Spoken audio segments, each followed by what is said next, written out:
noite, queridos irmãos. A graça e a paz seja com todos. Graças a Deus nós estamos reunidos em Cristo. Quero pedir aos irmãos que abram suas Bíblias no livro do profeta Ezequiel. Livro do profeta Ezequiel. E eu quero ler com os irmãos apenas um versículo. Capítulo 37, versículo de número 11. E vou pedir para que os irmãos mantenham suas Bíblias abertas, para que nós possamos analisar os textos correspondentes àquilo que o Senhor falará conosco. Profeta Ezequiel, capítulo 37, e nós vamos ler o versículo de número 11. Amém? Acharam? Diz assim o texto, a palavra do Senhor, Ezequiel 37, 11, palavras do nosso Deus.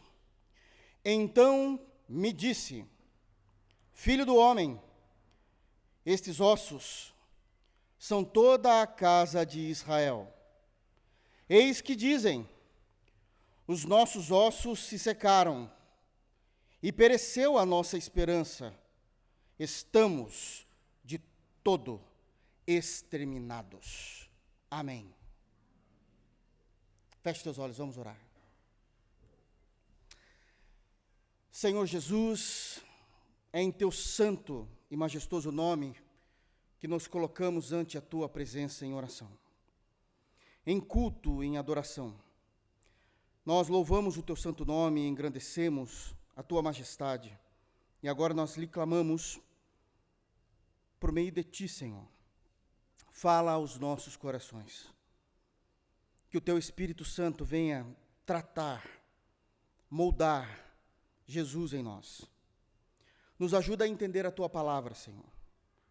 Nos capacita a compreendê-la, mas que o teu Espírito Santo possa levar ao nosso coração a tua palavra, e sermos transformados pela glória que há nela, porque a tua palavra é viva. Transforma-nos, Senhor. É no santo nome de Jesus que nós oramos. Amém. Amados irmãos, nós temos falado às terças-feiras a respeito do Espírito Santo, a pessoa bendita do Espírito Santo e a Igreja de Jesus. E já tem um tempo que já estamos indo e partindo para o final dessa série de mensagens, e temos falado da maneira como o Espírito Santo ele é revelado nas Sagradas Escrituras. Muitas das vezes revelados pela forma como ele é chamado, e muitas das vezes ele é revelado pela maneira como ele trabalha. E hoje será exatamente dessa segunda forma. Ele não é chamado diretamente, mas ele é esperado, profetizado, prometido pelo próprio Deus, em que ele seria o nosso vivificador. E é isso que eu quero trabalhar com os irmãos hoje, trazer esse sermão aos irmãos para que nós possamos conhecer mais da pessoa do Espírito Santo. Então o tema dessa noite será o Espírito Santo como o vivificador. Ou seja, é o Espírito Santo que vivifica a nossa alma. É o Espírito Santo que nos tira da apatia espiritual. É Ele que nos traz vida quando nós estamos vivendo aquela mornidão e até mesmo uma mortidão diante do Evangelho do Senhor Jesus.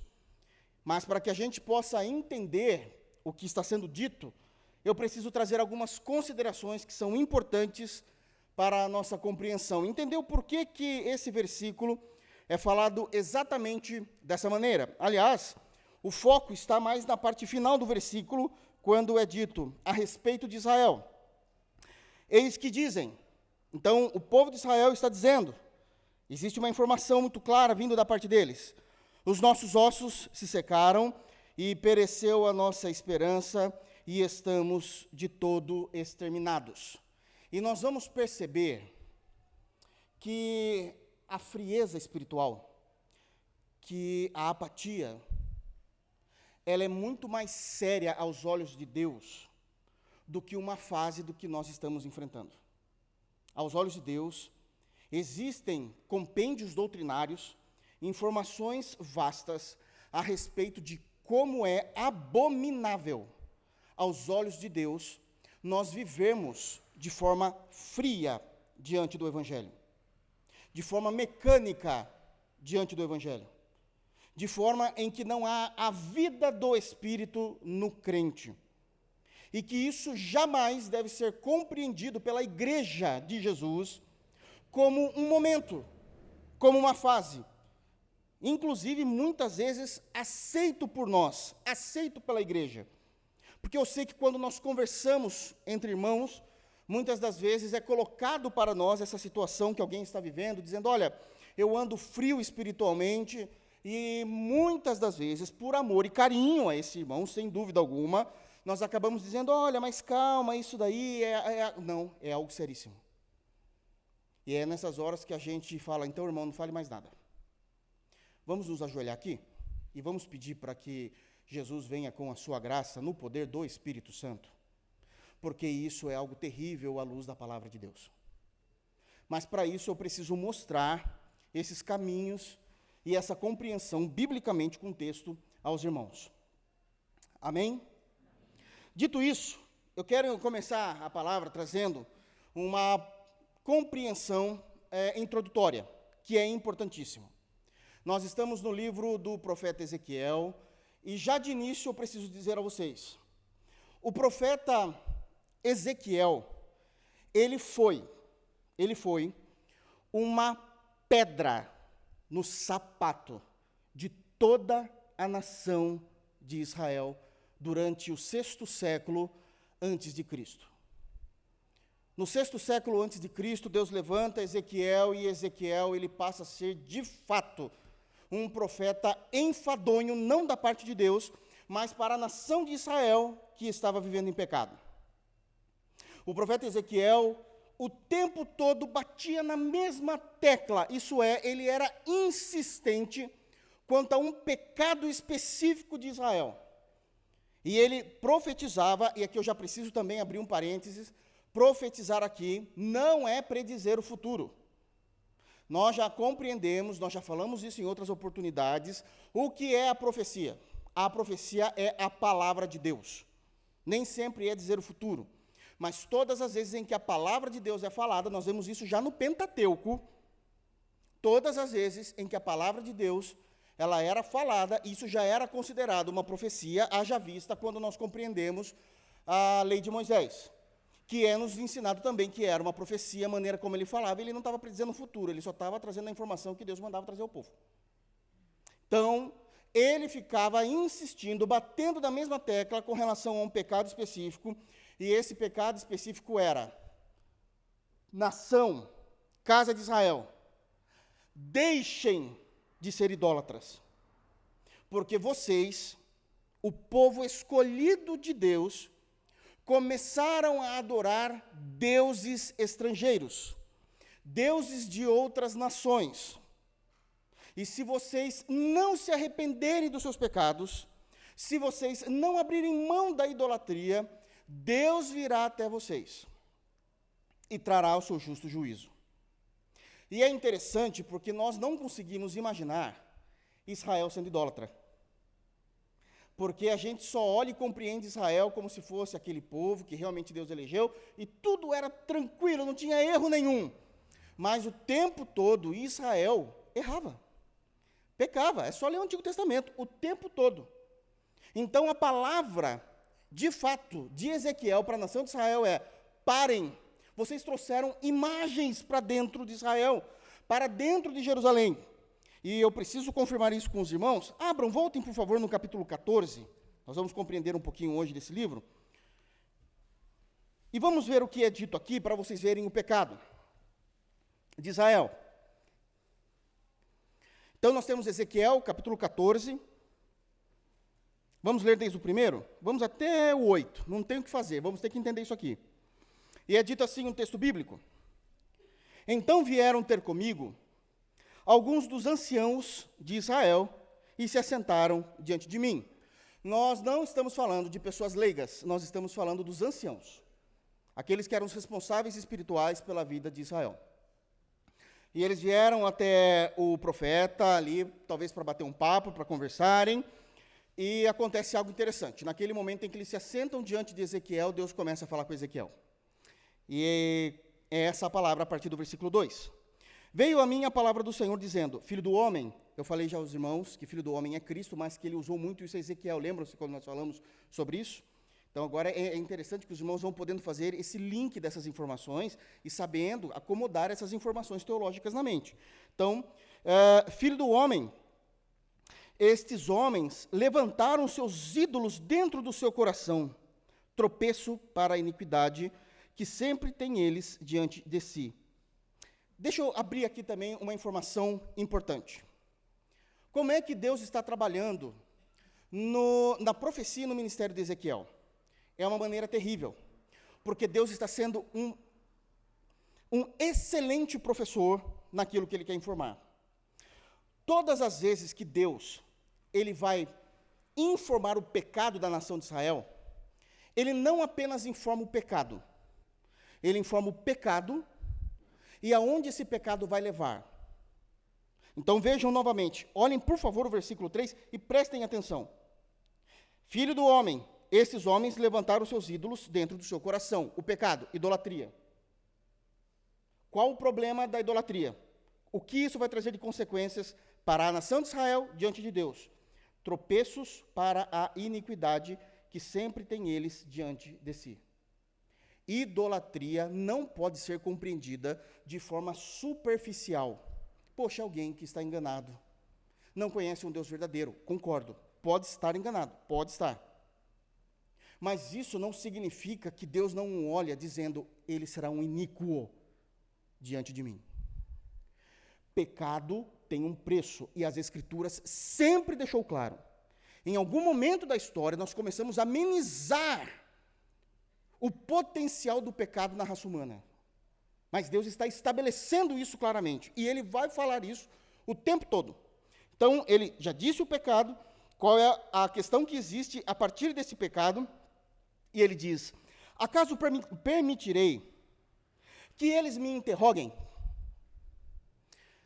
Deixa eu trazer isso para um português mais atual, por acaso eu vou permitir que idólatras venham e conversem comigo e eu os ouça? Deus não ouve pessoas idólatras. E eu sei que nesse momento em que eu prego aqui, existem milhões de protestantes acreditando que católicos são irmãos. Não são! Porque eles tomam a glória do Deus vivo por imagens de escultura. Mas também preciso dizer que há muitos protestantes que criam ídolos em seus corações.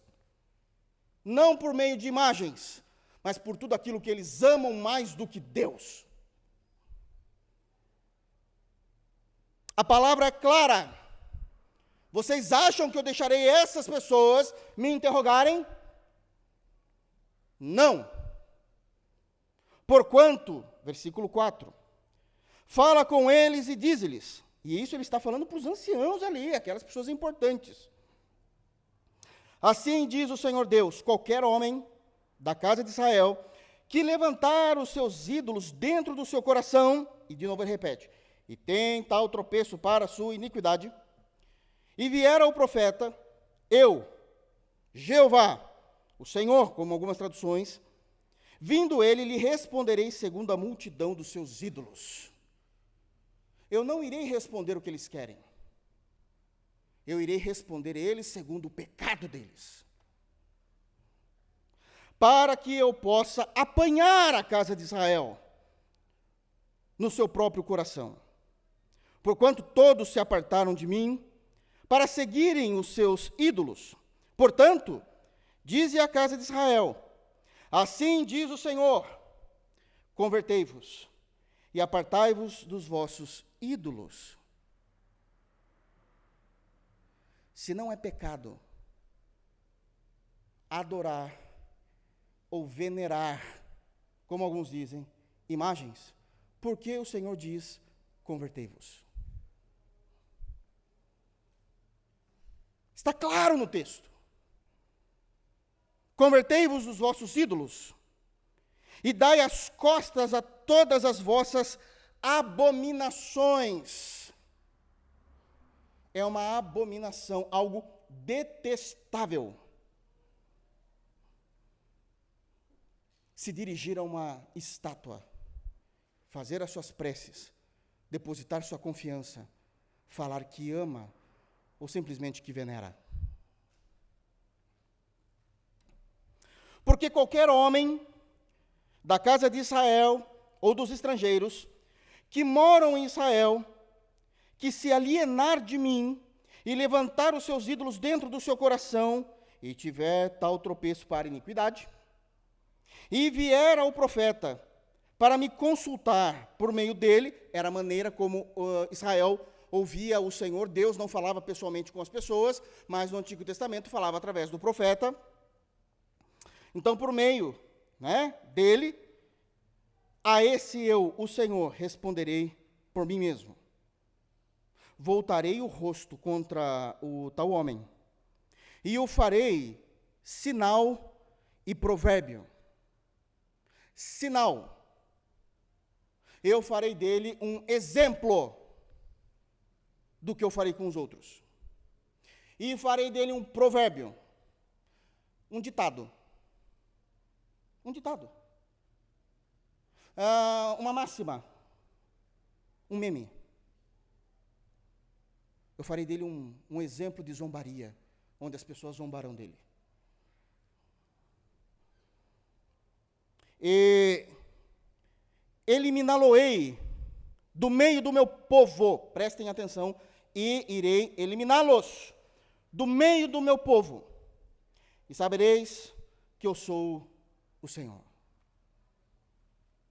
Entendemos o ministério do profeta Ezequiel, entendemos o maior problema pecaminoso nesse período do profeta Ezequiel, entendemos que Deus fala claramente a respeito desse pecado, e uma promessa a respeito da decisão tomada por esse povo de Deus. Deus está falando com Israel, Deus não está falando com os ímpios. A partir da escolha e do comportamento da nação de Israel, mediante aquilo que foi profetizado no capítulo 14, Deus irá agir. Se eles se arrependerem dos seus pecados, o Senhor irá os abençoar. Mas se eles não se arrependerem, diz o final do versículo 8, que eles serão eliminados do meio do seu povo, e sabereis que Ele, o nosso Deus, é o Senhor. Não ouviram. Zombaram de Ezequiel. Pois bem, ao zombarem de Ezequiel, eles estavam no 6º século, e em 586 a.C., a Babilônia invade Jerusalém, a mando de Deus, e destroça Jerusalém. Levam todos os judeus com eles para serem escravos, o conhecido cativeiro babilônico. E lá eles iriam permanecer por 70 anos. Isso é história. O cativeiro babilônico. Tivemos o cativeiro assírio, depois tivemos o cativeiro babilônico, e eles estão lá. E agora, a nação de Deus, toda orgulhosa em si mesmo, a nação de Deus que desafiava o seu próprio Deus, e que não dava ouvidos ao seu próprio Deus, elas foram minimizadas, essas pessoas, e essa nação foi minimizada a serem escravos, longe da sua terra. E não apenas isso, a sua principal cidade da nação, Israel, nação, Jerusalém, capital, ela foi invadida, saqueada, não sobrou absolutamente nada, e os babilônicos conseguiram destruir o templo. Eu falo conseguiram porque o templo não era feito de tijolo, irmãos, era pedra. Então, para destruir um negócio desse naquela época, é porque eles estavam realmente com muita raiva de Israel. E o templo foi destruído. só vai ser erigido lá no período de Zorobabel, Neemias, a glória do segundo templo, lembra? Então o templo é destruído. E agora tem um problema, porque se o templo é destruído, a fé no Antigo Testamento é destruída. Porque os judeus não podiam adorar em espírito e em verdade. Aliás, eles não adoram até o dia de hoje.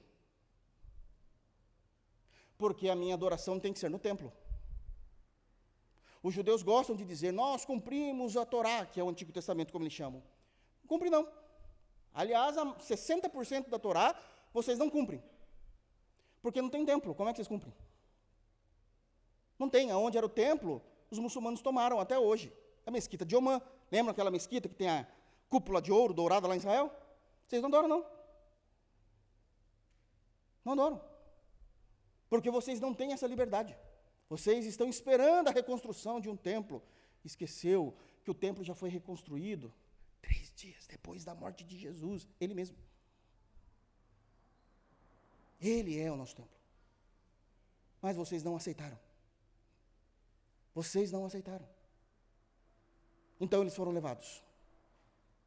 É neste cenário que eles estão dizendo, os nossos ossos estão secos. Já não há mais esperança. Nós fomos exterminados. É neste cenário.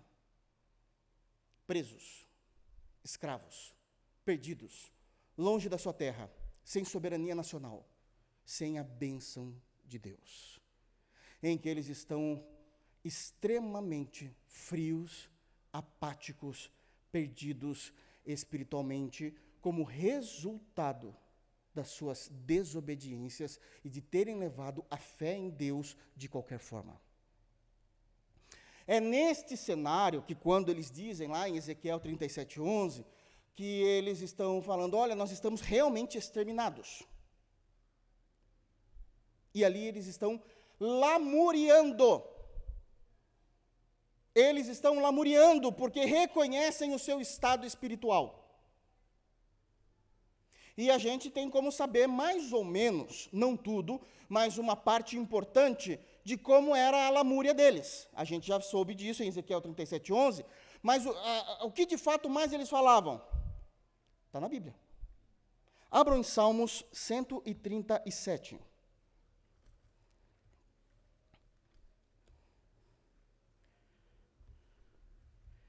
Este é um salmo contado sobre a história deles em Babilônia. É um hino que eles fizeram. E vocês vão perceber a tristeza que é esse hino cantado por eles. É um cântico de lágrimas, é um cântico de desespero, é um cântico sem esperança. Eles dizem, verso 1 do Salmo 137, às margens dos rios da Babilônia, nós nos assentávamos e chorávamos, lembrando-nos de Sião. Nos salgueiros que lá havia, pendurávamos as nossas harpas, porque aqueles que nos levaram cativos, os babilônicos, nos pediam canções, e os nossos opressores que fôssemos alegres, dizendo, entoai-nos algum dos cânticos de Sião. Além de escravos, começaram a servir de bobos da corte, zombados. Por que vocês estão com essa cara fechada? Eu quero vocês alegres. Cantem para mim. Quer humilhação? Querem humilhação?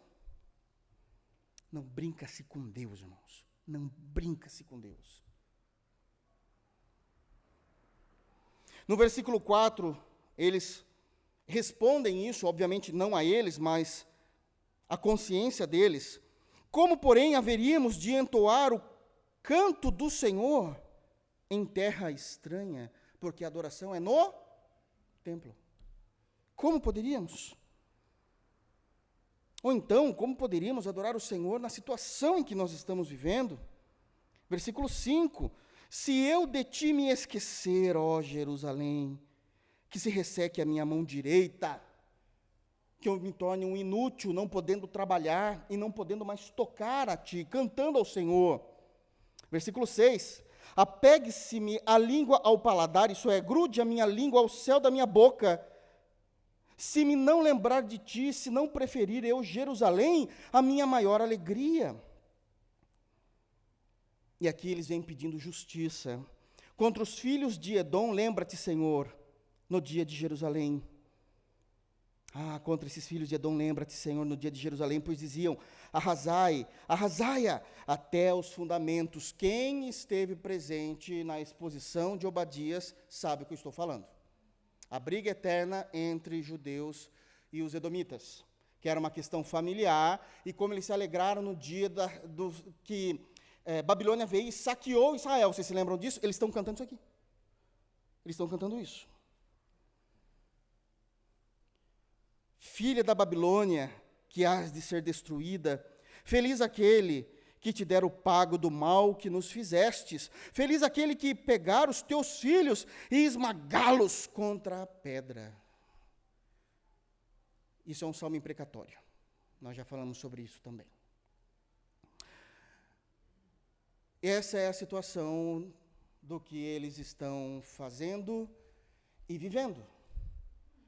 A idolatria, da qual eles não se arrependeram, a punição indo para o cativeiro, e uma vez que eles não podem adorar em espírito e em verdade, e foi tirada a possibilidade de uma adoração real mediante a antiga aliança, eles estão mortos, frios e apáticos espiritualmente.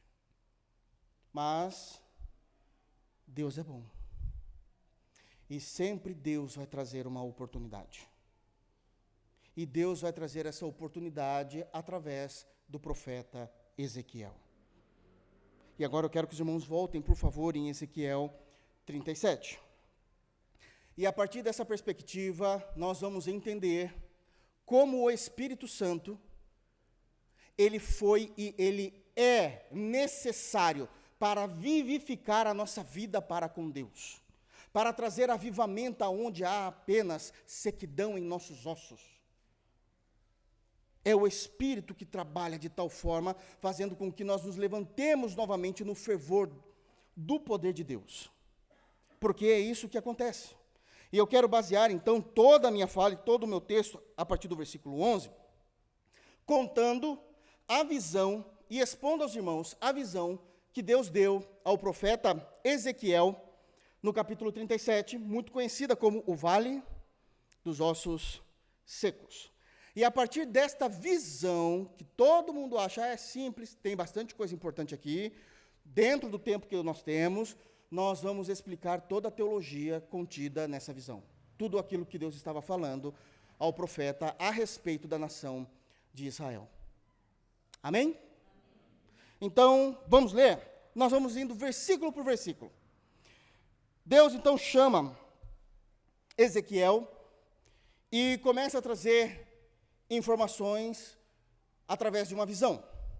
Então, isso aqui já é importante. O que nós vamos ler do verso 1 a 10 é uma visão sobrenatural e uma imagem montada, vivida, empiricamente por Ezequiel. Mas não é algo literal. Então, a gente já entende o quê?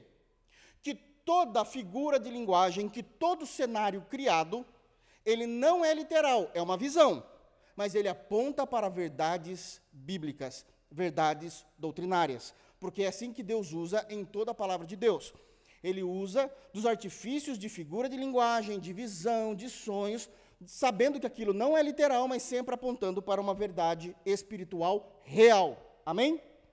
E então é dito no verso de número 1, veio sobre mim a mão do Senhor, e ele me levou pelo Espírito do Senhor e me deixou no meio de um vale que estava cheio de ossos.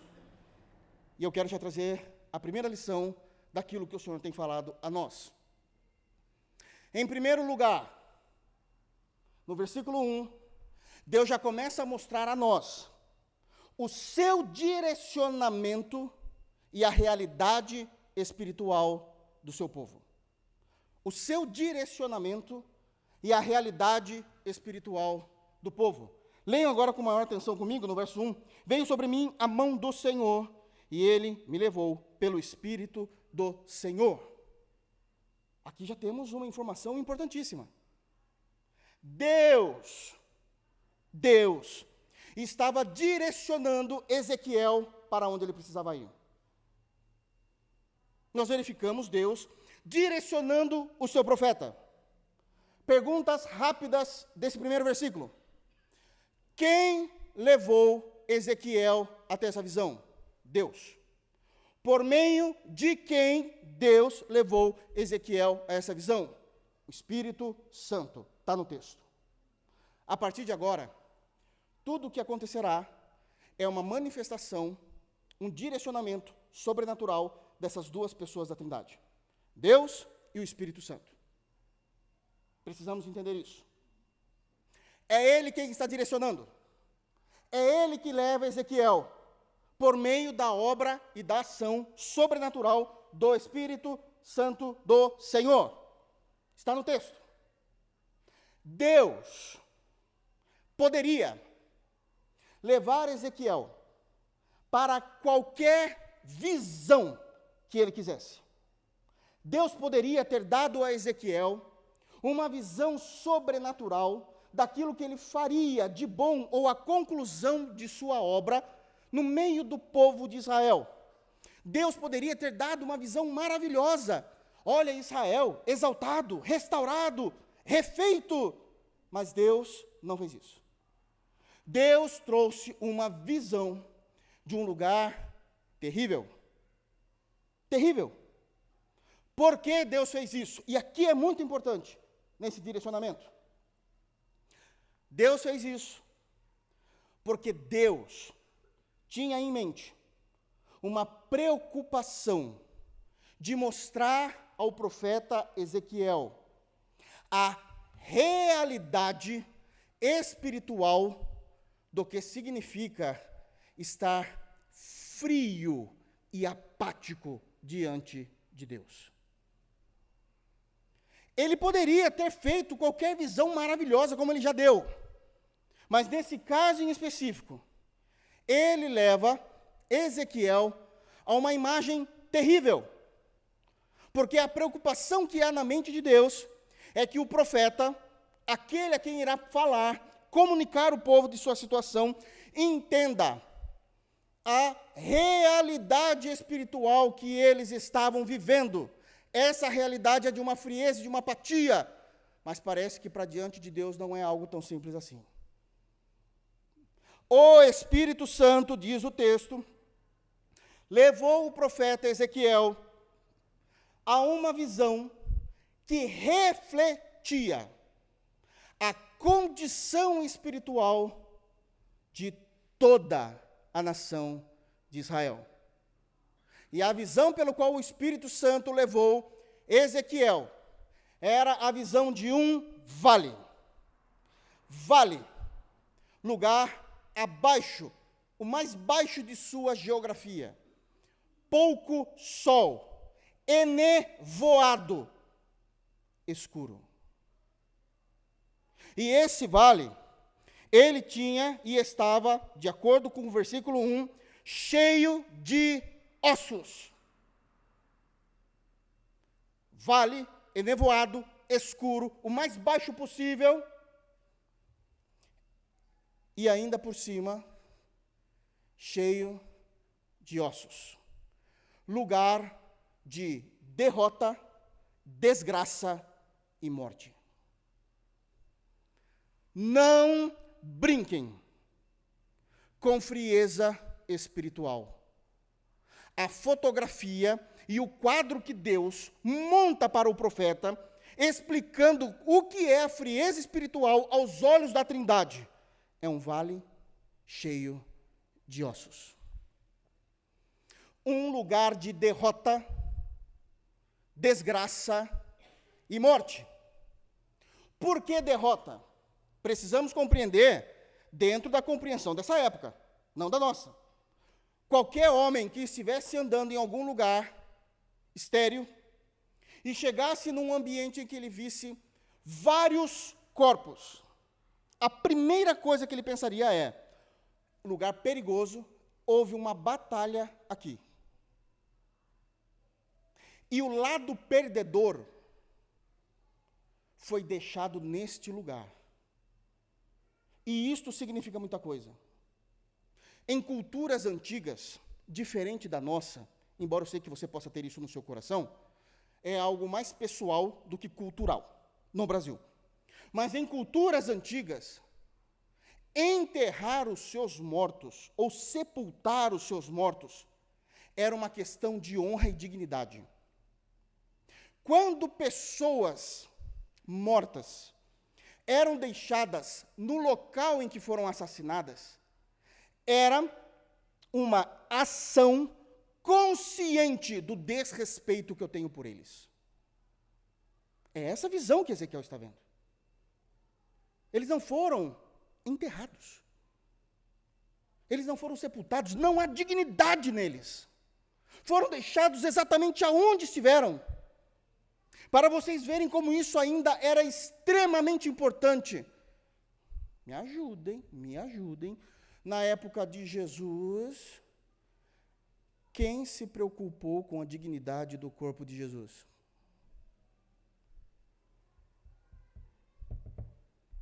José de Arimateia. Mateus 27, a partir do versículo 57, salvo engano, ele vai conversar com Pilatos e diz: me dê o corpo, para que eu possa enterrar. Porque isso é digno. Dignidade de um homem que não fez nada para você, Pilatos. Pilatos entende isso. Pilatos era um fanfarrão. E deu o corpo de Jesus. Foi José de Arimateia que preparou o túmulo de Jesus. Era dele ali e ele coloca num túmulo novo. Ele fecha, diz o texto, o túmulo de Jesus com a pedra, trazendo dignidade à pessoa de Jesus em sua morte. E encontrar espalhado ossos e corpos era um ato consciente de desonra e humilhação. Então isso é um vale de ossos secos. Segundo, é um lugar de desgraça. E eu falo desgraça no conceito mais popular mesmo. Desgraça é você perder tudo aquilo que foi bom um dia. Perderam a vida, a família.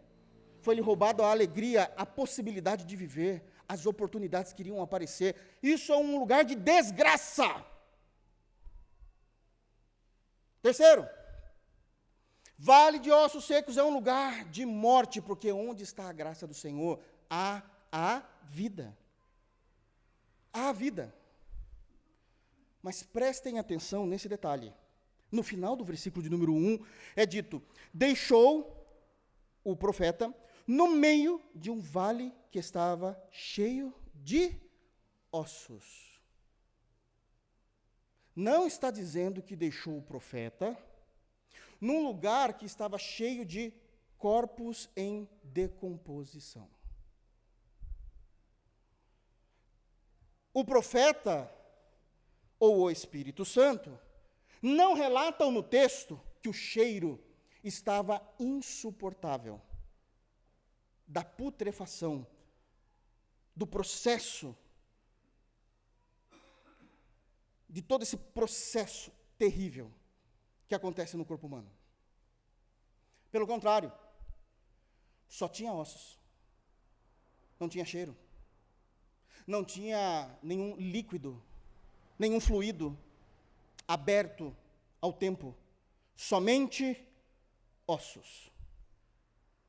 Isso aqui para nós é um princípio importante. Cuidado com a frieza espiritual. Cuidado. Porque quando nós entramos num momento e numa fase de frieza e apatia espiritual, nós demoramos demais para sair, a ponto de todo o processo de putrificação já ter acabado. Só estão os ossos e ainda continuamos nessa fase. Quantas pessoas, por algum motivo na vida, se tornaram frias, desanimadas, e há anos não conseguem voltar ao relacionamento perfeito que tinham com Deus por meio de Cristo. O processo de frieza espiritual é terrível, porque passa-se o tempo e nós não conseguimos sair deles. Só ossos. Não há carne, podridão, cheiro, ossos. O versículo 1 está cheio de informações teológicas. É um perigo. É um lugar de derrota, de desgraça, de morte, e um lugar duradouro. Verso 2. E me fez andar ao redor deles. Eram muito numerosos na superfície do vale e estavam sequíssimos. Em segundo lugar, importantíssimo, Deus permite, em amor, que nós tenhamos uma visão completa e detalhada das nossas necessidades. Deus permite que nós tenhamos uma visão completa e detalhada da nossa frieza espiritual, das nossas necessidades espirituais. É só se nós quisermos ser cegos, preguiçosos ou amantes da frieza para não enxergar. Percebam comigo, no versículo de número 1, olha só o que é dito. Veio sobre mim a mão do Senhor, e ele me levou pelo Espírito do Senhor, e me deixou no meio de um vale que estava cheio de ossos.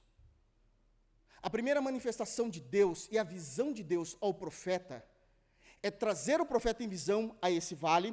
Quando ele chega no vale, Deus coloca o profeta no meio. O que isso significa? Ele estando no meio, ele tem a visão completa de qual é a real circunstância e situação em que ele está. Para onde o profeta olha, ele tem a mesma distância, ele está no meio. Se ele olha para frente, ele tem a mesma distância do final daquele vale. Se ele olha para trás, a mesma distância. Se ele olha para a direita, a mesma distância. Se ele olha para a esquerda, a mesma distância. Para onde ele olhar, ele vai ter uma visão completa da situação. Deus não está escondendo nada. E isso é muito bom. Porque ele tem essa compreensão. Ele consegue olhar e consegue ver tudo ao seu redor. Tudo o que está acontecendo. Nada está obscurecido. Tudo lhe foi revelado. Eu estou num lugar privilegiado. Mas em contrapartida, no versículo 2, é dito, e me fez andar ao redor deles. No verso 1, está no meio. Observou? Olhou? Viu de forma completa? Sim. Agora começa a andar entre os ossos. Como que é, Senhor? Começa a andar entre os ossos.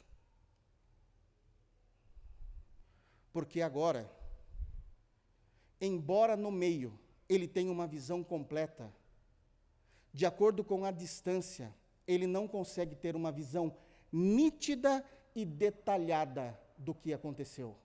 Mas andando no meio dos ossos, ele pode parar, baixar, pegar, visualizar e saber o que aconteceu com cada um. Olha o que Deus está fazendo. Está desnudando a frieza e a apatia espiritual de Israel diante do profeta. E dizendo, vocês estão mortos. Vocês estão apáticos, vocês estão frios. E enquanto o profeta anda ao redor, diz o verso 2, Deus então mostra uma visão completa e depois uma visão detalhada, uma visão nítida do que aconteceu. E enquanto o profeta observa de forma nítida e detalhada, chega-se a conclusões. Porque observações têm que chegar em conclusões. E ele chega a duas conclusões perigosíssimas. A primeira conclusão é dito no versículo 2. Eram muito numerosos. Todo Israel está apático. Muito numerosos. Eu não paro de ver ossos. Segunda conclusão, e o estado deles é mais profundo do que nós possamos imaginar, porque os ossos estão sequíssimos. Há muitos e muitos anos estão lá. Não há gordura nos ossos, não há secreção nos ossos. Eu sei que não há carne, havia só ossos, já dizia no versículo 1, mas o versículo 2 traz o detalhe, sequíssimo. Não brinquemos com apatia, não brinquemos com frieza, não brinquemos com esfriamento espiritual. Isso será algo que durará anos na nossa vida. Quanto tempo, cada um sabe de suas lutas, vocês lutam contra determinados comportamentos ou pecados, e muitas vezes vocês não conseguem sair disso. Imagina uma frieza. O texto está dizendo, o texto é claro em informar isso. O texto é claro. Eles estão totalmente frios, mas isso é a doutrina. Posso mostrar na Bíblia isso acontecendo na vida de cristãos? Posso mostrar? Tem um texto interessante que eu amo e me assombra. Vamos para o Evangelho? Eu quero trazer coisas do Novo Testamento aqui para ficar claro. Abra no Evangelho segundo Marcos. Meu Deus do céu, será que eu vou pregar isso aqui tudo hoje? Marcos, capítulo 9. Em Marcos, capítulo 9, nós temos aqui uma narrativa importantíssima para a igreja. Em Marcos, capítulo 9, nós temos aqui a narrativa da transfiguração, quando Jesus, juntamente com a tríade, Pedro, Tiago e João, subiram ao monte com Jesus. Eles não esperavam isso, mas quando eles subiram ao monte com Jesus, eram os apóstolos mais próximos do Senhor Jesus, e lá aconteceu uma ação sobrenatural, Jesus foi transfigurado, e eles viram Jesus como ele de fato é, não em corpo humano, mas em sua glória. E aquele topo do monte foi tomado pela glória de Deus, porque houve névoas naquele momento, apareceu Elias e Moisés, configurando a lei e os profetas, de acordo com aquilo que Jesus estava fazendo. Uma voz veio do céu pela segunda vez, a primeira tinha sido no batismo de Jesus, e o Senhor vem confirmar isso, e eles ficaram meio bobos. Mas eu não quero falar deles, não. Não quero falar deles, não. Isso aí deixa para outro texto, para outro dia. O que acontece é que, enquanto os 3 estavam lá, os outros 9 não subiram, só foram os 3. Vocês estão me acompanhando na matemática, são 12, menos 3, 9, menos. Então tá bom, vocês alegram meu coração. E aí eles ficaram os 9 aonde? No sopé do monte. Eles ficaram no sopé. Bom, olha só o que é dito. Teve a transfiguração, no versículo de número 9, aí em Marcos 9, vai falar da vinda do Elias. Ok, tudo bem, isso aconteceu, Jesus vai conversando com eles, falando, olha, não fala muito disso agora não, tem um momento certo para isso. A questão é que eles terminaram, e no outro dia, de acordo com o relato até de Mateus, no outro dia, que eles passaram a noite lá, eles desceram.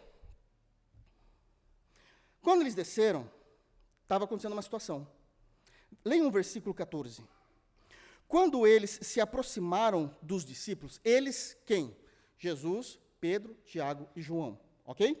Quando eles se aproximaram dos 9 discípulos que tinham ficado no sopé do monte, viram numerosa multidão ao redor, e que os escribas discutiam com eles. Opa, apóstolos de Jesus, olha o debate, versus escribas, no Inteligência Limitada. É essa a discussão que está tendo. Só para vocês terem uma ideia. Num podcast. Eles estão discutindo. Eles estão discutindo. Texto bíblico, grego, hermenêutica, exegese. Porque é uma discussão com escribas, não é com qualquer leigo. E são apóstolos, e são escribas. Alto nível de discussão. Chega um homem, dizendo, eu preciso de ajuda. Como que é? A gente está discutindo aqui uma coisa importante, Senhor. É que eu preciso muito de ajuda. Tá, o que está acontecendo? O meu filho está endemoniado. Isso aí é com nós. Manda. Vamos ler o texto. Verso 15. E logo toda a multidão, ao ver Jesus, tomada de surpresa, correu para ele e o saudava. Então ele interpelou os escribas. Jesus já chegou falando, vocês estão mexendo com meus apóstolos, né? Que vocês estão discutindo com eles? Jesus quer saber. E um dentre a multidão respondeu. O que é que foi respondido, mestre? Trouxe-te o meu filho, possesso de um espírito mudo. E este, onde quer que o apanha, lança-o por terra, e ele espuma, rilha os dentes e vai definhando. Ai, que dó, definhando. Roguei a teus discípulos que o expelissem, e eles não puderam. Interessante, né? A teologia está boa. A apologética está boa. Discussão teológica está boa.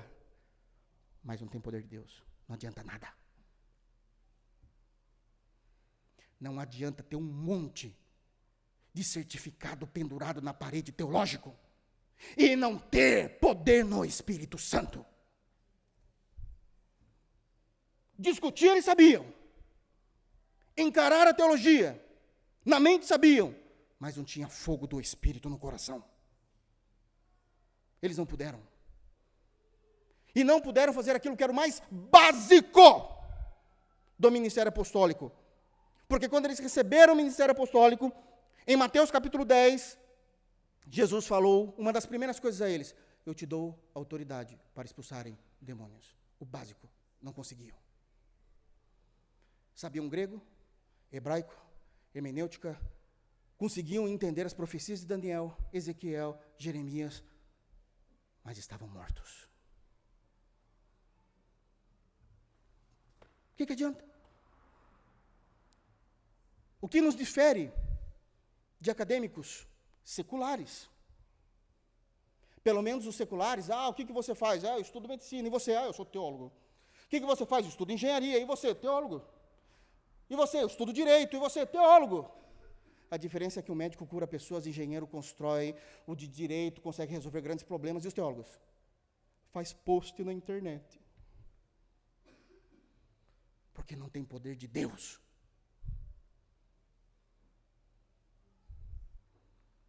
Olha o que Jesus responde a essa situação.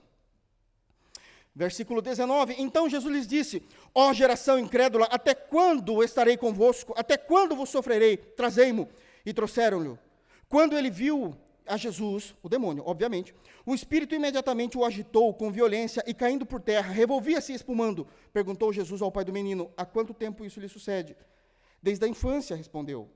E muitas vezes o tem lançado no fogo e na água para o matar. Era violento esses demônios. Mas se tu podes alguma coisa, tem compaixão de nós e ajuda-nos. Ele começa a desconfiar de Jesus por causa dos seus servos.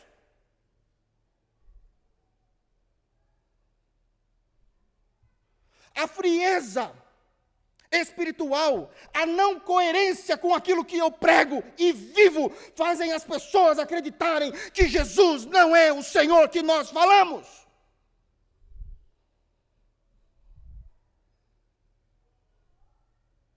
Será que o Senhor consegue resolver? Porque eles não conseguiram. Humilhamos o nome de Jesus.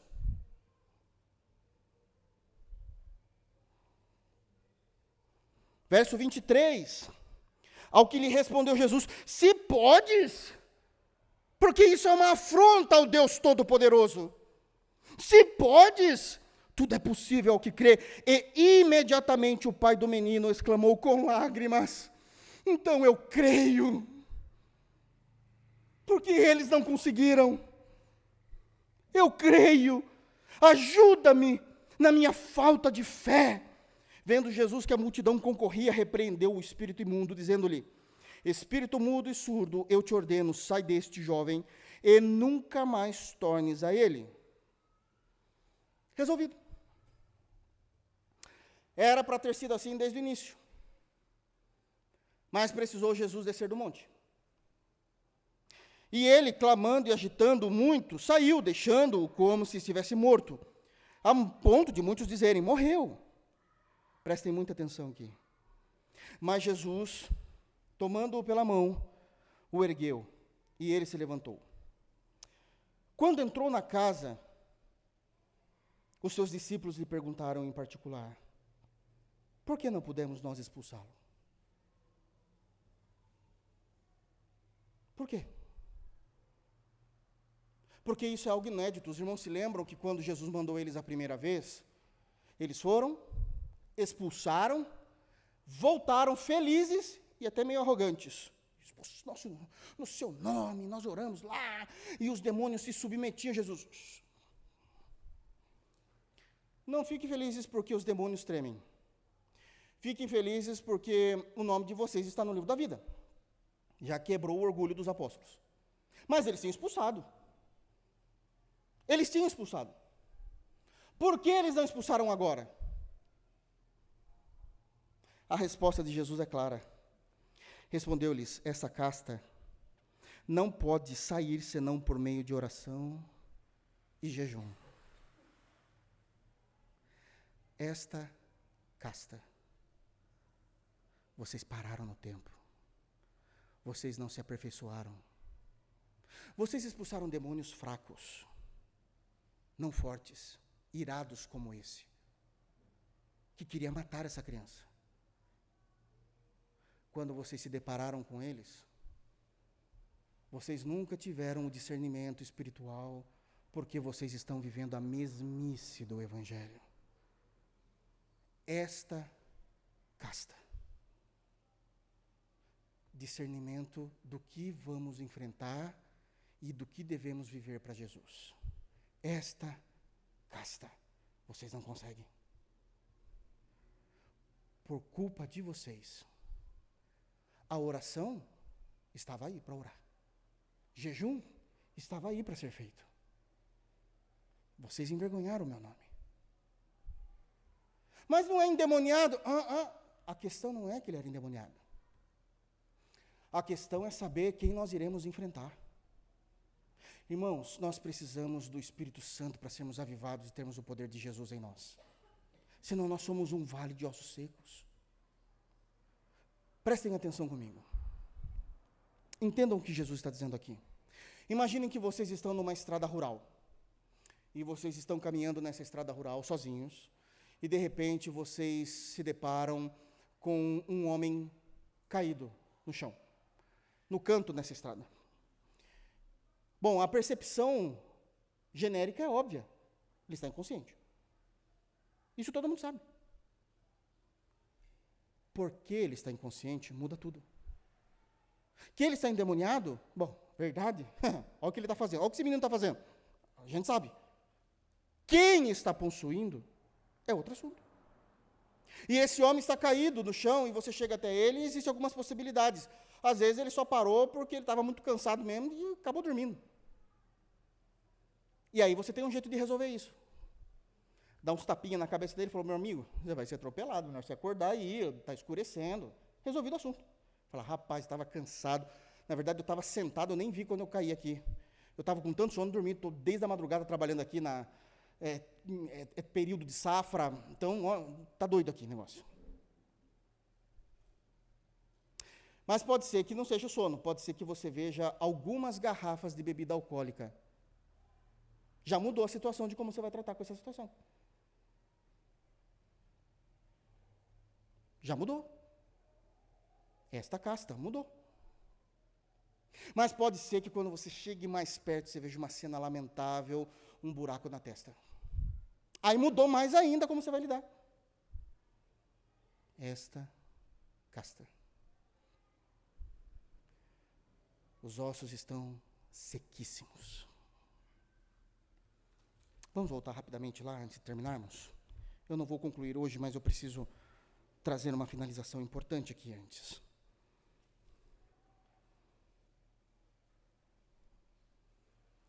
O versículo 2 de Ezequiel 37 nos diz claramente que nós precisamos compreender e ter uma visão completa quando estamos no meio e uma visão detalhada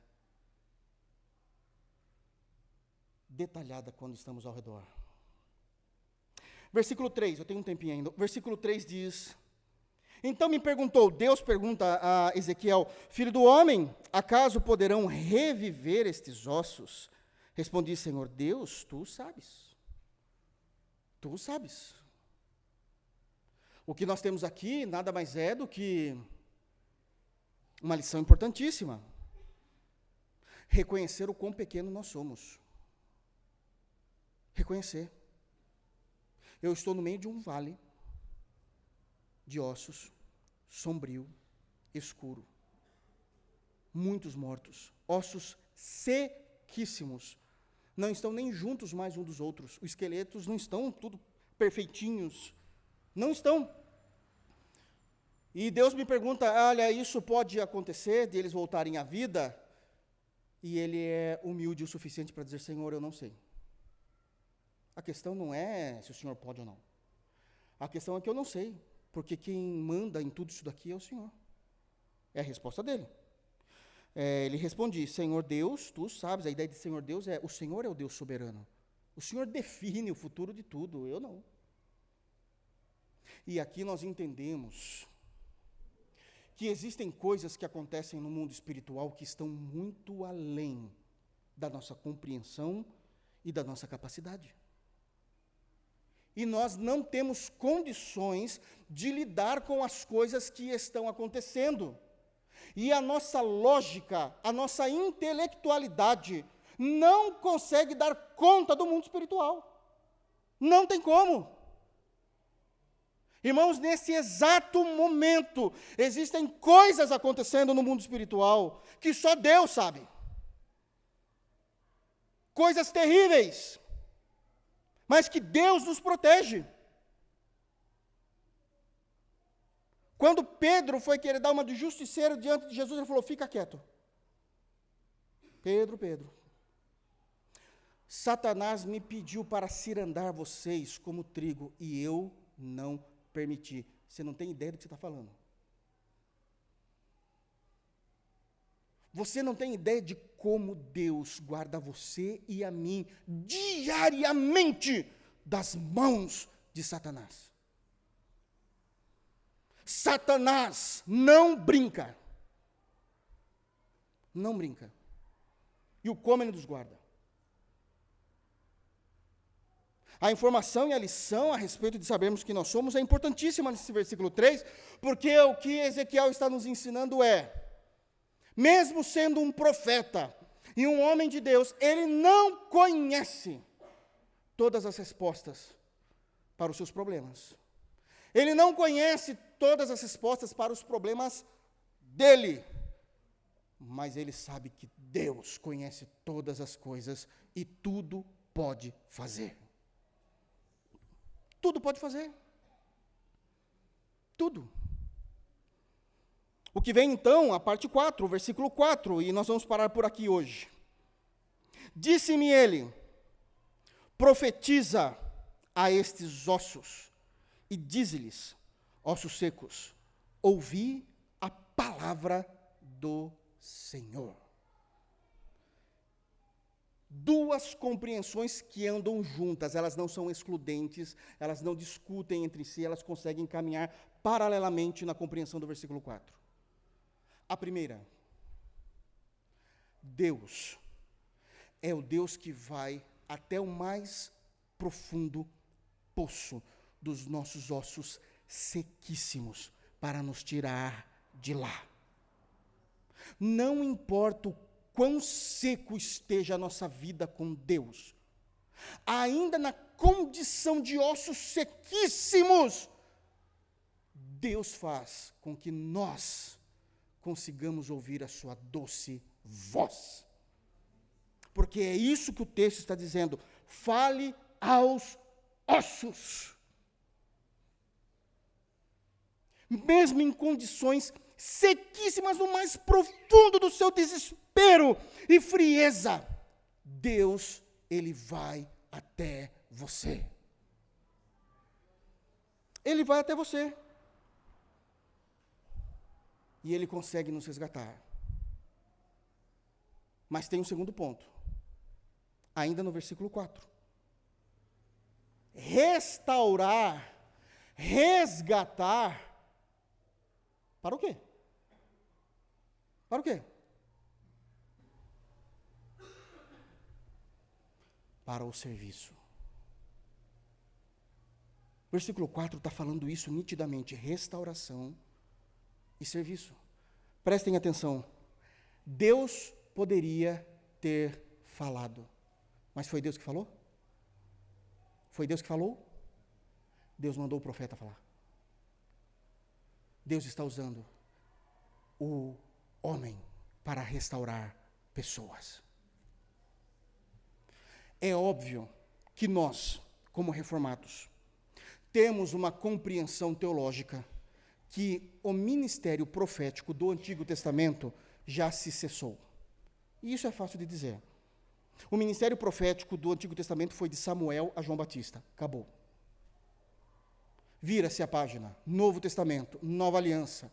Havia na igreja mestres e profetas. Está escrito lá em Atos. Esses profetas serviram apenas no primeiro século. E a gente vai entrar nesse assunto talvez da próxima vez que a gente entre. Porque quando veio o que é perfeito, as profecias e as línguas se cessaram. Está no texto. Jesus veio, perfeito, e o cânon está perfeito. Não há mais necessidade. Não há mais necessidade. A gente fala disso um pouquinho melhor quando a gente tiver uma outra oportunidade aqui. Mas deixa claro isso. Isto não significa que, havendo a cessação do dom e do ministério profético, não significa que Deus não possa usar você com poder e graça para a vida das pessoas.